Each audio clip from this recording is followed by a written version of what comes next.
Ketika terjadi konflik dalam rumah tangga, dua rumusnya. Ibu-ibu dengar ini. Ya. Ini pengantin-pengantin baru juga kita semuanya. Ada yang baru 10 tahun, ada baru 2 anaknya. Ya, pengantin baru juga namanya ya. Nah, ketika ada masalah, ini kesalahan kita ibu-ibu banyak apa? Ada masalahnya curhatnya di Facebook. Ada masalahnya curhatnya di WhatsApp. Dia berdoa tapi di medsos. Ya Allah lindungi suamiku. Ya Allah bukakan rezekinya suamiku. Sibuk betul itu Tuhan mau baca statusmu. Ketika ada masalah kata Allah dalam Al-Quran, ada masalahmu, suamimu nakal, suamimu selingkuh, tidak usah curhat sama orang lain. Ini ibu-ibu gampang betul dia curhat sama tetangganya. Ngapain kau cerita masalah rumah tanggamu ke tetangga? Besok-besok ada Vina bertengkar sama suami, jangan terlalu cepat cerita sama orang tua. Langsung kau curhat sama orang tuamu, kau telepon menangis-nangis.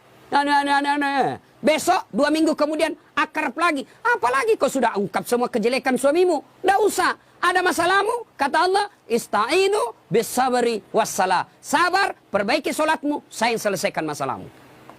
Bagaimana itu sabar? Aplikasinya. Alladzi idza asabatu musibah qalu inna lillahi wa inna ilaihi rajiun.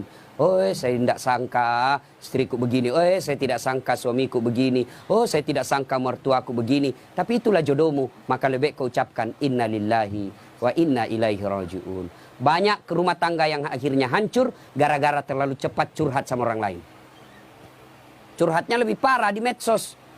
500 temanmu di medsos. 500 yang tahu rahasia keluargamu. Tidak usah kau cerita sama orang lain. Tidak mungkin dia cerita saya Ustaz. Dia masih sepupu saya. Siapa yang menghalangi Nabi dakwah awal-awalnya? Abu Sufyan. Siapa itu Abu Sufyan? Sepupu satu kalinya Nabi. Tidak mungkinlah dia cerita saya Ustaz. Dia masih saudara saya. Siapa yang dorong Nabi Yusuf masuk ke sumur? Saudaranya. Tidak mungkinlah dia begitu. Dia makcik saya, dia pacik saya, saudara bapak saya. Siapa? Abu Lahab. Saudaranya bapaknya Nabi. Jadi barangkali ketika kondisi normal rumah tanggamu, tidak ada yang sentimen. Tapi ketika kondisinya lain dari yang biasa, dia lihat rumah tanggamu bahagia. Dia lihat rumah tanggamu kaya. Dia miskin saudaramu. Saudara sekandung. Belum tentu dia baik. Ada namanya dengki. Ini setan masuk. Dia hasutlah kau. Ketika situasinya lagi labil emosimu, kau tidak stabil marahmu, datang saudaramu belum tentu niatnya baik, dia mau sama nasibnya sama kamu, susah juga rumah tanggamu, maka dia hasut kau yang tidak benar. Maka ada masalahmu jangan curhat sama manusia, tidak usah, lebih kau curhat kepada Allah, bangun sholat tengah malam, ngadu kepada Allah. Termasuk ibu-ibu nih, yang sudah mulai tua, muka-muka sakaratil maut, suami mulai lain-lain, tidak usah kau curhat sama orang lain, curhat kepada Allah. Ya Allah, Engkau yang memelihara suami saya. Ya Allah, lindungi suami saya. Ya Allah, bahagiakan rumah tangga saya. Allah sudah janji, ud'uni astajib lakum. Minta kau sama saya, pasti saya kasih. Itu janji Allah. Ya, maka ibu-ibu, saya yakin di sini semua punya ada ke rumah tangga tidak ada masalahnya? Kira-kira ada rumah tangga tidak ada masalahnya? Tidak mungkin. Jangankan manusia biasa, Nabi saja ada masalahnya. Dalam rumah tangga, dalam struktur keluarga, Nabi diusir. Diusir dari Mekah kan, hijrah ke Madinah. Siapa yang usir? Bukan orang lain. Siapa? Pamannya sendiri. Dalam ekonomi, apa Nabi kaya? Tidak, Khadijah tadinya kaya, miskin setelah bersuamikan Rasulullah. Sampai dijelaskan pernah 3 hari 3 malam tidak makan. Itu Nabi. Dalam kesetiaan rumah tangga, Nabi pernah diuji dengan kesabarannya. Dengan cara apa? Aisyah difitnah selingkuh. Itu Nabi, apalagi kita.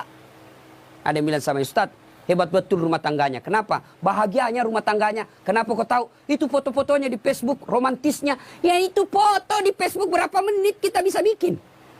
Bodoh itu namanya kalau bertengkar dia share di Facebook. Beleng-beleng namanya itu. Tak mungkin lah, semua yang baik-baik. Maka begitu ada masalah, ista'inu bisabri wassalah. Sabar saja. Yang kedua, perbaiki sholat. Nah ini sholat yang jadi masalah. Ya, apalagi kalau pengantin baru. Subuh terutama. Allah kasih toleransi. Tapi sekarang sudah modern, Pak. Ada air hangat, ada air sudah. Tidak seperti pengantin baru dulu kan. Rumah tidak ada kamarnya.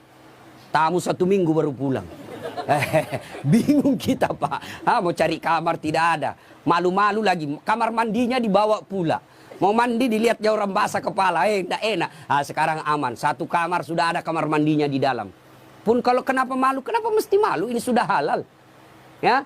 Nah, ibu bapak, saudara-saudara sekalian, banyak yang ingin saya sampaikan tapi waktu yang terbatas. Ada yang saya lupa satu. Satu lagi.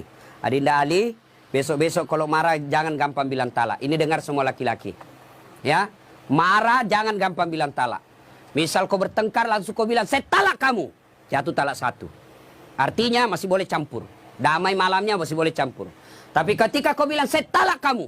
5 menit kau banting pintu, saya talak kamu. Jatuh talak 2. Artinya, kamu tidak boleh campur sebelum nikah ulang. Panggil 2 saksi, ibu bapaknya, ada mahar, ijab kabul, baru boleh campur. Nikah ulang. Kalau kau tidak nikah ulang campur, sama hukumnya kau berzina. Bagaimana kalau dia saya talak kamu? 5 menit kemudian, saya talak betul kau.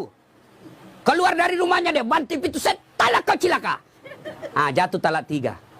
Artinya apa? Harus cerai dulu baik-baik. Lalu dia nikah dengan dia menunggu 3 bulan, lalu menikah dengan laki-laki lain. Ternyata tidak cocok, dia cerai dengan laki-laki tersebut, kau harus menunggu lagi 3 kali haid, baru kau nikah kembali. Hati-hati bilang talak. Bagaimana kalau perempuan bilang talak? Talaka, talaka, talaka, talaka, talaka, talaka.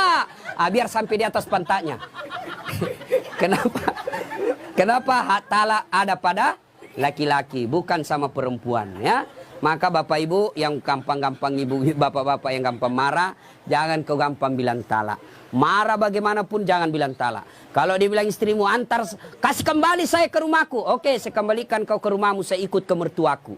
Anda jangan masalah seperti itu, ya. Besok-besok Ali cari harta, jangan menghalalkan segala cara. Tapi insya Allah, saya tahu betul ini PJ atau Ali sangat disiplin dalam soal halal atau haram. Insya Allah. Demikian, mudah-mudahan ada manfaat. Sebelum kita akhiri, mari kita kirimkan suratul Fatihah kepada Rasulullah Muhammad SAW. Khasiat dan keutamannya kita ikhlaskan untuk kedua mempelai. Mudah-mudahan menjadi keluarga sakinah mawaddah warahmah, diperkumpulkan bukan cuma di dunia, tapi insya Allah sampai di akhirat kelak.